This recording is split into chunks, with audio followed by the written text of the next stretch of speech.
mettre au courant de l'actualité marquant la République démocratique du Congo, c'est notre vocation. Voilà pourquoi nous sommes là juste pour vous informer. Personne n'ignore que le système éducatif doit s'adapter au développement du pays et surtout pour répondre juste aux besoins à ce qui concerne au moins les marchés d'emploi.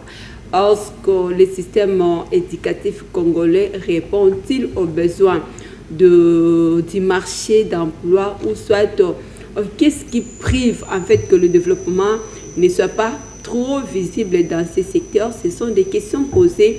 Vous aurez des réponses tout de suite avec notre invité Zabilon Mwamba qui va au moins nous donner la lumière par rapport à cette question. Tout est arrivé parce que les enfants sont déjà en vacances, tout est arrivé parce qu'il y a certaines qui préparent au moins leur doctorat, tout est arrivé parce qu'il y a une problématique qui est soulevée où les autorités compétentes sont censées de pouvoir prendre le devant afin de réviser, de revoir aussi à ce qui concerne le système éducatif de notre pays. Papa Zabi, bonjour, bienvenue à cette émission.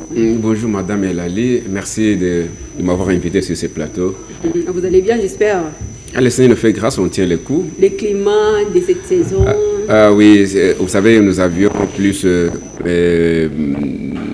détesté la saison de la pluie, puisqu'avec toutes ces manœuvres, les dégâts, on avait souhaité que la saison sèche puisse arriver.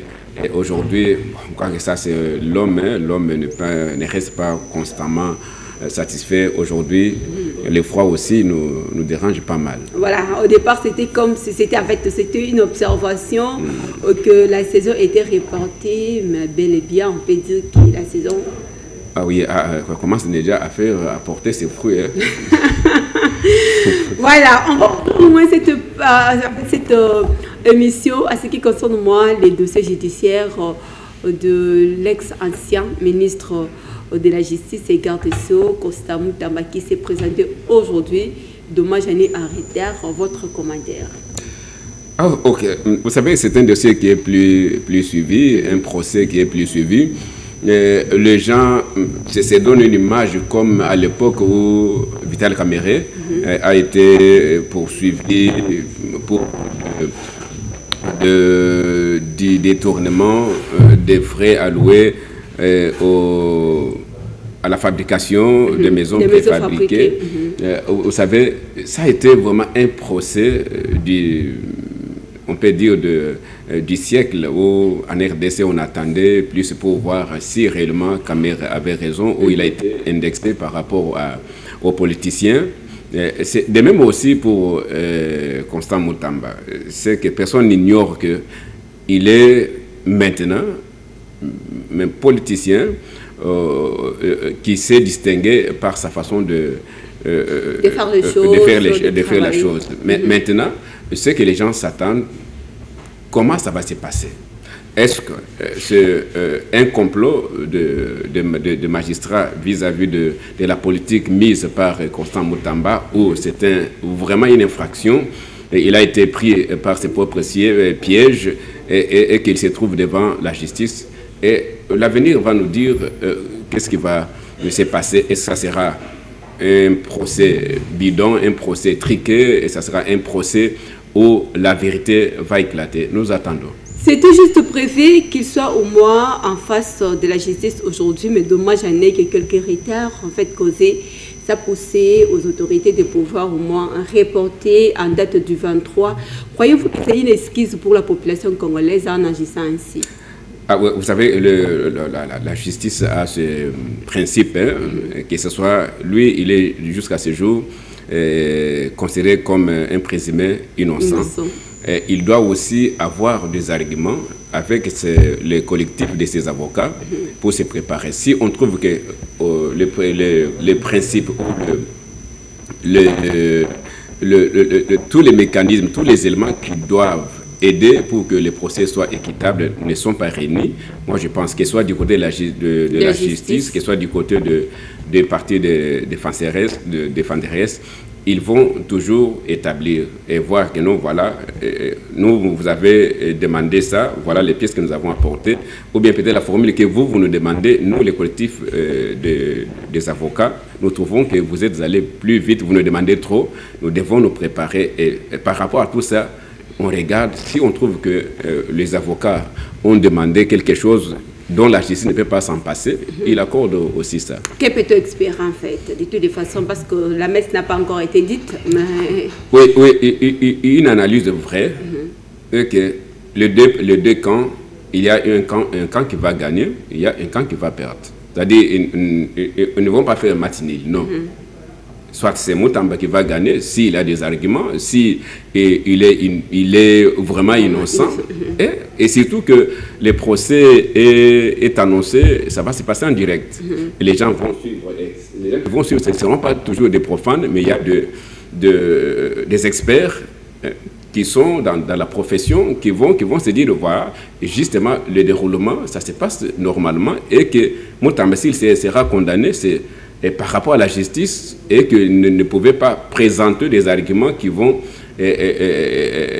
lui faire un innocent, il sera plongé dans la condamnation. Mais aussi, s'ils vont peut-être lui condamner par défaut, les gens qui sont dans la profession, ils vont dire non, justement, c'est la politique que Moutamba avait mise en place et pour essayer un peu de rendre cette justice qui a été déclarée malade. Puisque ce n'est pas Moutamba qui a constaté que la justice congolaise est malade, c'est en commençant par le premier citoyen congolais qui est le chef de l'État, Félix Tshisekedi. Il a tout dit clairement et tout haut que notre justice, c'est une justice malade, qui demande un traitement pour qu'elle soit guérie. Et alors, 65 ans après, donc peut-on confirmer ou bien peut-on avoir cette certitude de dire que la justice a trouvé quand même de remèdes pour être redressée? Ah oui, vous savez, quand... traité aussi. Vous savez, c'est c'est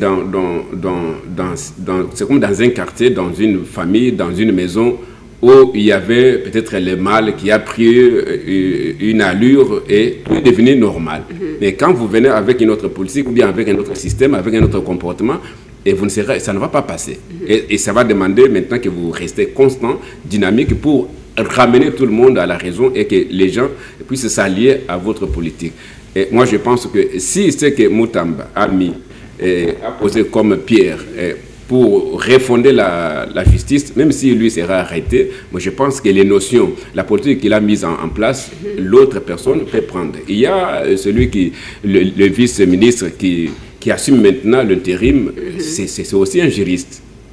On a vu le directeur du cabinet être arrêté, interpellé. On a vu le ministre plutôt de la Justice être aussi interpellé de la part de la justice. Il faut conscientiser en fait la population congolaise à ce qui concerne au moins les pouvoirs judiciaires en RDC actuellement. Faut-il, moi ce que je crains que cela ne soit pas en fait limité avec les systèmes, le régime actuel, parce que de père, ce serait juste une histoire qui va bientôt s'effacer avec le régime, et pour celui qui viendra succéder, peut-être demain ou bien le lendemain, aura aussi d'autres à lire par rapport à ce qui cadre pour moi avec la justice congolaise. Ne craignez-vous pas aussi ça de votre côté? Non, je ne crains pas. Mais ce qui est vrai que c'est un élan, c'est une éducation que chaque citoyen congolais doit s'imprégner. Vous savez, même le vieux pays de la vieille démocratie, ils ont commencé, ils ont fait un parcours. Et ce n'était pas comme de bâton magique, ils se réveillent comme ça. Non, non, ils ont forgé avec le temps, avec des combats, avec des contestations. Mais la loi, quand il s'est imposé, et tout le monde se conforme. Moi, je pense que si on veut bien faire quelque chose, on doit prendre tous les risques. Et comparer le poids de Moutamba par rapport à la justice, à ce qui s'est passé avec Vital Kamerhe, ils n'ont pas le même poids politique. Ils n'ont pas les mêmes enjeux. C'est vrai que Moutamba est de la génération montante, qui aspire à remplacer ces vieux loups qui ont géré le pays de génération en génération, de régime en régime. Moi, je pense que le peuple congolais en aime peut-être marre de certaines images, de certaines figures, voir la politique, non. Ils sont déjà fatigués. Ils sont déjà fatigués. Il y a M. Roger qui fait aussi un disant que ce sont juste Moutamba se trouve devant les comptes à rendre. Croyez-vous à ça? Oui, il y a de quoi se dire.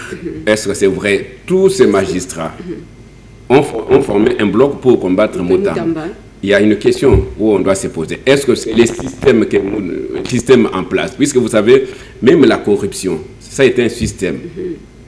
En commençant par les Mobutistes, en passant par ceux qui ont dirigé avec fait Laurent Désiré Kabila, et puis en descendant aussi jusqu'au niveau du régime de Joseph Kabila, c'était un système. Si on décrit, si on s'alarme, c'est par rapport au système, pas par rapport aux personnes, mais au système qui a été mis en place. Mais si on s'attaque au système et qu'on veut le changement, on doit mettre un nouveau système. Merci beaucoup. C'était juste une manière pour nous d'offrir en fait cette page d'actualité à ce qui concerne moi le dossier judiciaire où le ministre, l'ancien ministre, il faut le dire ainsi, était devant la justice pour se prononcer dans tout ce qui était en fait dit concernant sa gestion. On va ouvrir en fait une nouvelle page cette fois-ci avec des systèmes éducatifs où nous avons fait juste mention des interrogations à l'interrogation à ce qui concerne moi le système éducatif en République démocratique du Congo 65 ans après, enjeux, défis et dangers à éviter pour une génération future. De votre côté d'abord, quel regard portez-vous de notre système éducatif? Un regard double, on regarde un peu avec un espoir, un regard avec beaucoup d'inquiétude. Il y a de ceux-là qui se distinguent, c'est vrai. Quand vous retournez pour suivre ce qui se passe, des fois, on a un autre regard. Pourquoi? Ça a été décrié que le système éducatif de la RDC n'est pas au niveau et est entraîné de beaucoup de malconversations, ce n'est pas une éducation de haute facture. Mais vous voyez les gens qui sont taxés d'étudier dans des conditions où le niveau d'éducation n'est pas considéré ailleurs, mais quand ils quittent la RDC et qu'ils se trouvent dans le milieu où l'éducation est bien donnée et la formation est des formations de qualité, mais ceux qui sont considérés de suivre une mauvaise éducation, l'éducation qui n'est pas de haute facture, mais se distingue toujours. C'est là où il y a controverse, on ne sait pas. Est-ce que pouvons-nous nous appuyer sur cette politique, ce qui est donné, ou il y a une autre réalité? Mais un autre regard aussi, c'est par rapport à tout ce qui se passe. Il y a une légèreté au niveau des apprenants et au niveau aussi des enseignants. Qu'ils trouvent que... Là, ce sont juste des faiblesses du côté de l'enseignement que vous évoquez. Mais justement puisque l'enseignement ou l'éducation, les sous-bassements, c'est les enseignants. Ce sont eux qui sont censés dispenser les cours, donner une bonne formation. Mais si la bonne formation n'est pas donnée, il faut en commencer par les enseignants. Alors, où se trouvent les vrais problèmes dans tout ça? C'est la classe politique qui pose ce problème ou bien ce sont juste... je pense que c'est la politique du pays. C'est la politique du pays. Puisque un enseignant ne peut pas donner le meilleur de lui-même si il n'est pas pris en charge correctement.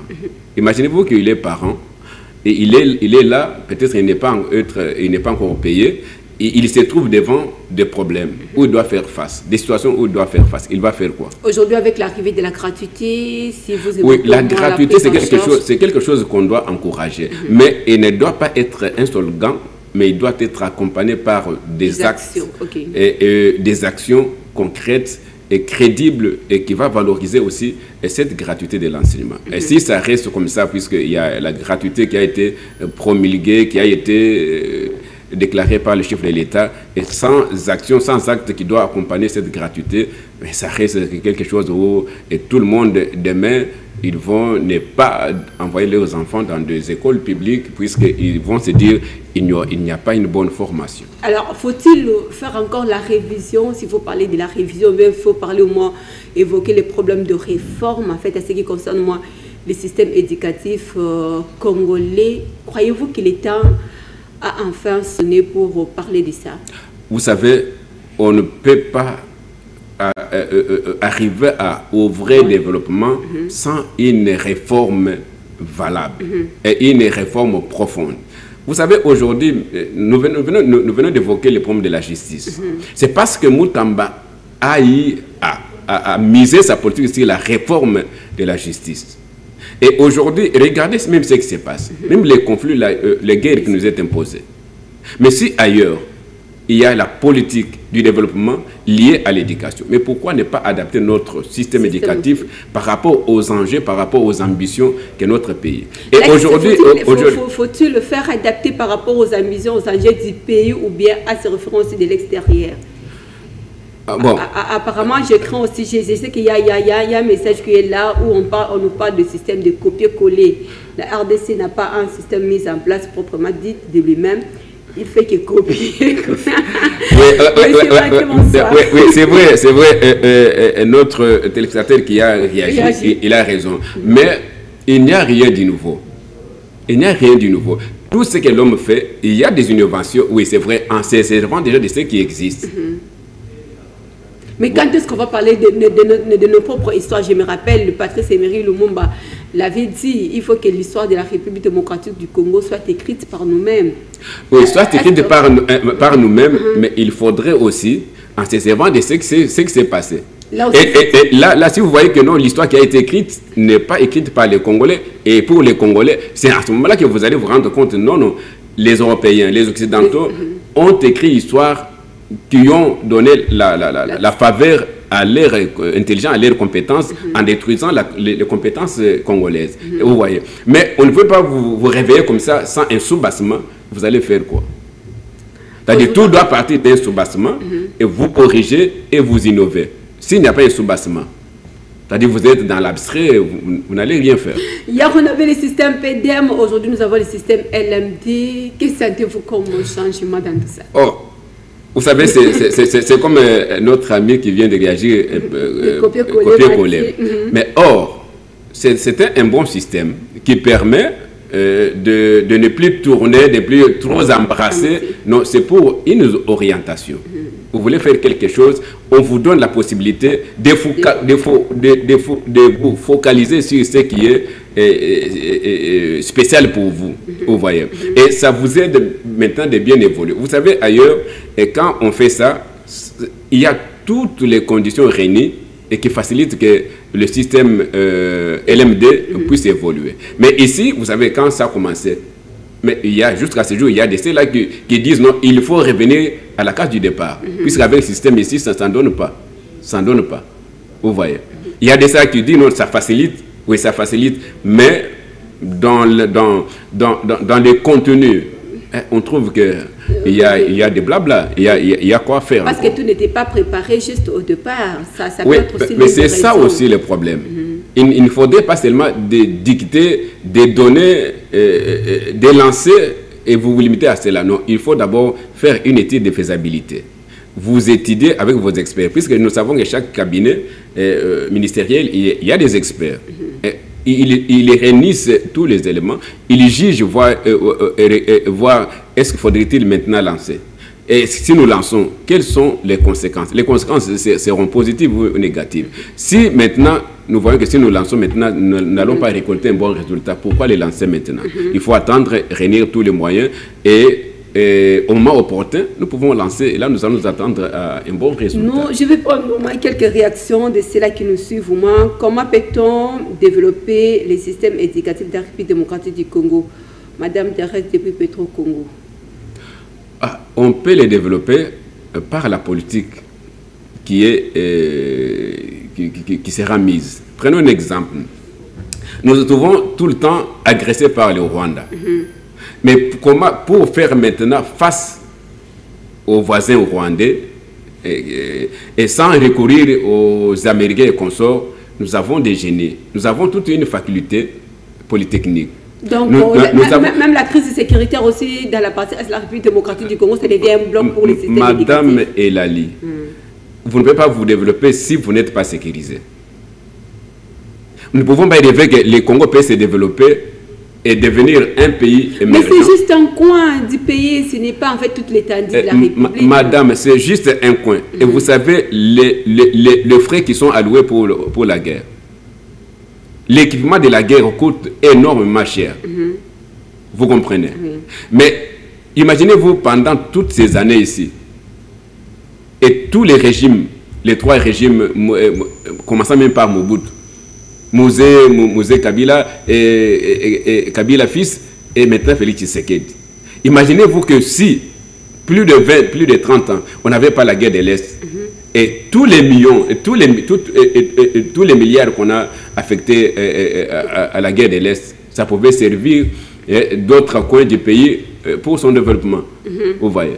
Et moi, je pense que le développement où, si on veut notre pays puisse devenir un pays développé, un pays émergent, là, il faudrait aussi, la politique doit accompagner. Et cette politique doit être une politique qui est adaptée par rapport aux ambitions. Vous voulez devenir quoi? Comment vous voulez être sécurisé? Vous avez c'est qu'il n'y a pas la mise en jour, en fait, chaque année, parce que là, nous sommes quand même pendant les vacances. Non, les problèmes, c'est quoi? Le problème, c'est que si Mme Elali a dirigé un ministère et quand moi je viens, je rase tout. Ok. C'est-à-dire, je ne dois plus prendre... Il n'y a pas de passif et actif, non. Quand moi je viens, je vois l'actif et les passifs, ça ne me concerne pas. Et quand je viens, je rase tout. Lui, tu n'étais pas compétent. Il y avait beaucoup de lacunes et ton cabinet était un cabinet foutu, tout ça. Et moi, je viens avec des experts, tout ça, qui doivent balayer, raser tout. Mais or, ce n'est pas ailleurs. Pourquoi ailleurs ils évoluent? C'est parce que quand quelqu'un vient, il y a toujours ce qu'on dit, la remise et reprise. C'est-à-dire, on échange et regardez les dossiers très sensibles, même au niveau de la présidence. On vous dit, regardez ces dossiers, c'est un dossier très sensible. Vous ne pouvez pas aller vite. Si vous allez vite, regardez les conséquences. Prenons exemple aux États-Unis d'Amérique. On dit administration Biden, administration Trump. Cela veut dire quoi? La politique américaine reste la même. Mais toi, avec ton administration, tu viens pour réaliser, concrétiser la politique américaine de ta manière. Comme tu es démocrate, quelle politique de ton administration tu vas appliquer pour que la politique américaine soit respectée? Vous voyez. Mais ce n'est pas ici chez nous. Et surtout, c'est les Congolais. Et quand on vient, moi, je m'amène avec tout un cortège de ma famille, de mes amis, tout ça. Allez, autant de conseillers. Cette fois-ci, nous sommes en face d'un directeur quand même qui est en train de vous suivre, qui a jeté beaucoup plus de fleurs de votre côté partant de votre défense. Merci. Il a beaucoup plus aimé votre intervention, mais il pose des questions. La première année, quel est le rôle joue le bureau d'études que vous avez évoqué au niveau du ministère de l'éducation, de l'enseignement, en fait, ça joue quel rôle? Et la deuxième problématique se pose juste au niveau de l'amélioration de la formation des enseignants, la mise en jour des programmes, l'investissement dans les infrastructures ainsi que la qualité des équipements. Ça pose toujours problème de votre côté. Comment orientez-vous au moins ce système? Oui. Vous savez, c'est préfet Godet, en fait. Hein? Préfet Godet. Oui, c'est ce qu'on convenait de dire ici. Le problème, c'est quoi? Les bureaux d'études, en principe, les bureaux d'études, leur travail, c'est d'analyser, d'étudier chaque dossier. À chaque année, quand il y a en vacances comme ça, on récolte toutes les données. Où est-ce que ça a marché? Pourquoi ça n'a pas marché? Quelles sont les difficultés? Comment aider les enfants? Et est-ce que notre système, ça va? Est-ce qu'il faut améliorer? Il faut adapter notre système? Vous savez, à un certain moment, même les députés ont demandé que notre éducation doit se baser sur les 4 langues nationales. Pourquoi? Puisqu'ils ont trouvé qu'il y a des enfants, et quand vous l'exigez à parler le français, et il a des difficultés d'abord pour la compréhension. Le temps qu'il va chercher à comprendre, les matières passent. Ça, c'est de 1. Et de 2, regardez ce qui se passe dans des écoles conventionnelles catholiques. Néanmoins, là-bas, il essaie un peu d'organiser la chose. Et quand on prend un congé comme ça, il y a tout un bureau d'études, qui viennent là-bas, ils travaillent, en tenant compte de ce qui s'est passé l'année passée. Est-ce que nous devons continuer avec la même allure? Qu'est-ce que nous devons changer? Vous voyez. Et de deux, la gratuité, prenons la gratuité. Mais aujourd'hui, l'infrastructure que notre cher préfet vient d'évoquer. Mais tout dépend aussi. Ça fait partie même des outils qui vont aider les apprenants de bien étudier dans de meilleures conditions. Les enfants qui apprennent sur les sols, dis-moi, est-ce qu'il va apprendre combien? D'abord, la position dont ils apprennent, c'est une position fatigante. Hein? Et il est dans une position qui lui rend mal à l'aise. Et est-ce qu'il va faire quoi? Il va donner quelle qualité de ces efforts qu'il va donner. Voilà. Je pense que si on veut aller plus loin, on essaie un peu de s'asseoir. C'est comme dans une famille. Même dans les mariages, quand il y a un problème, on ne doit pas aller plus vite, peut-être taper ou chercher, oncle, bon, je vous renvoie, allez d'abord apprendre chez vous. Non. Et maintenant, vous allez vous focaliser comment forger votre caractère, comment mettre à côté ceux qui peuvent créer des indifférences entre vous. Et les gens qui sont du dehors, ils vous apprécient. Ah, ce couple-là, c'est un bon couple, un couple modèle. Mais à l'intérieur, vous souffrez, il y a des chocs d'idées, vous voyez. On vient d'avoir juste une question d'études comparatives par rapport aux écoles privées ainsi qu'aux écoles publiques. Ah. Vous savez, je pense que ça va prendre du temps. Quand on met les moyens, c'est comme les militaires et les policiers. Quand on les a ajoutés, les soldes, vous voyez qu'actuellement, il y a un autre langage. De même aussi, quand on ajoute, on met dans de meilleures conditions le préfet, les enseignants, dans de meilleures conditions, et qu'on lui donne un salaire qui convient, il organise. Mais pour le moment, on ne peut pas se voiler la face. Les écoles privées, puisque les écoles privées vivent des minervales, des contributions des parents, vous voyez. Mais là, on ne peut pas comparer puisque les privés sont bien organisés par rapport aux écoles de l'État. En fait, je vais dire, elle est au moins directrice, en fait, je ne sais pas, il n'a pas pu mentionner aussi son école. C'est Madame Florence, elle dit ceci: la prolifération des écoles privées est souvent attribuée à des raisons économiques, mais aussi à des motivations éducatives et sociales. Les écoles privées contribuent de manière significative à l'offre d'éducation globale dans ces pays. Partagez-vous son avis. Oui. Son idée, son analyse, c'est partagé. Pourquoi? C'est vrai, le sous-bassement, quand l'école privée, quand on donne l'agrément, on ne donne pas pour le business, on ne donne pas pour les affaires. On le donne puisque l'État pense que c'est un apport de plus. Là où l'État ne peut pas faire quelque chose, ses citoyens interviennent pour faire quelque chose. Mais si les promoteurs sont en train de mettre sur pied des écoles pour des intérêts des affaires, là, c'est là où l'éducation va être vraiment mal vue. Mais si c'est pour l'éducation, puisque l'État ne peut pas se retrouver partout. L'État, c'est vous, l'État, c'est moi. Alors, s'il faut répondre, moi, la dernière... On a tant de messages, mais on ne saurait vraiment vous lire, en fait. S'il faut répondre à notre problématique, danger de filles, pourquoi le système éducatif congolais ne répond pas aux besoins du pays, que ce soit aussi des enfants du pays? Le système éducatif ne répond pas aux besoins du pays et aux enfants du pays. Je dirais non et oui.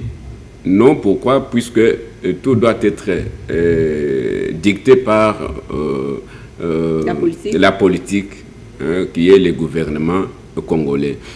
C'est en ce moment-là, si la politique est dictée, et il y a tous les systèmes qui doivent suivre la politique dictée.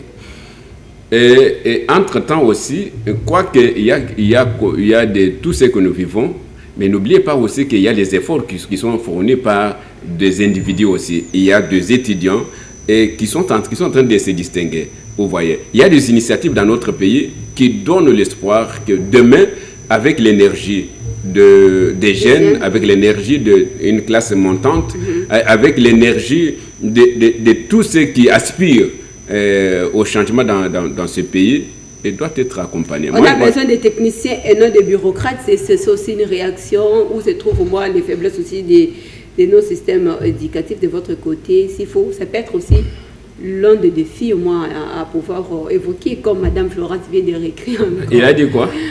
La RDC beaucoup plus n'a pas besoin de bureaucrates parce qu'ils font beaucoup plus de bureaucrates et non les techniciens. Voilà pourquoi son système souffre. Bon, mais bon, il souffle les chauds et les froids. Et les techniciens, est-ce que les techniciens n'abusent pas? Les techniciens aussi abusent. Mais on ne peut pas avoir un bureaucrate sans technicien. Voilà. Même les bureaucrates, ils peuvent être techniciens. Peut-être que c'est une façon de dire nous devons être sur le terrain et faire une politique américaine. Les Anglais ont cette politique-là de ne plus rester dans des bureaux, mais vous devez être au travail. C'est-à-dire on ne va pas vous juger par rapport à vos diplômes, par rapport à vos titres académiques, mais par rapport à ce que vous donnez. Et vous, quelle est votre part dans ce que vous faites? Est-ce que l'État bénéficie de votre part? Vous voyez. C'est si nous revenons tous et que Mme Eulalie sait que non, ce que j'ai fait, j'ai contribué à ma nation, ce que Zabulon fait contribuer à la nation, moi je pense que chacun va faire pour que le pays se développe. Mais si, moi je pense qu'une fois nommé, c'est ma famille, même ceux qui sont au fond là, doivent venir à Kinshasa. Et une fois nommé, c'est la fête, c'est la jouissance. Là, moi je pense que le pays ne peut pas se développer avec telle politique. Merci beaucoup. Ce n'est fini. Au moins, nous vous disons merci pour merci, madame, pour votre invitation. Ce n'est fini aujourd'hui. En fait, on était honorés d'avoir au moins la lumière portée par notre invité, Zabulon Mwamba. Il a parlé, il a interpellé la conscience, que ce soit des autorités, que ce soit aussi des promoteurs des écoles, publiques comme privées. Vous êtes censés de pouvoir revoir, surtout pendant que les enfants sont encore en vacances, de pouvoir revoir encore, réviser si c'est possible le système éducatif 65 ans après pour redresser aussi nos fonds de ces côtés-là. Alors nous vous disons merci pour votre attachement, fidélité, surtout réaction à cette émission 30 minutes pour convaincre. On ne peut pas oublier quand même la présence du prophète Séverin Moulopo qui était juste devant l'écran en train de nous suivre de la part de M. Aimé Bidoya. Donc, c'était une manière de vous dire aussi un bonsoir, prophète Séverin Moulopo. Ça n'est fini pour aujourd'hui. Retrouvez au moins la rédition de cette émission les dimanches à 15h05. Au revoir.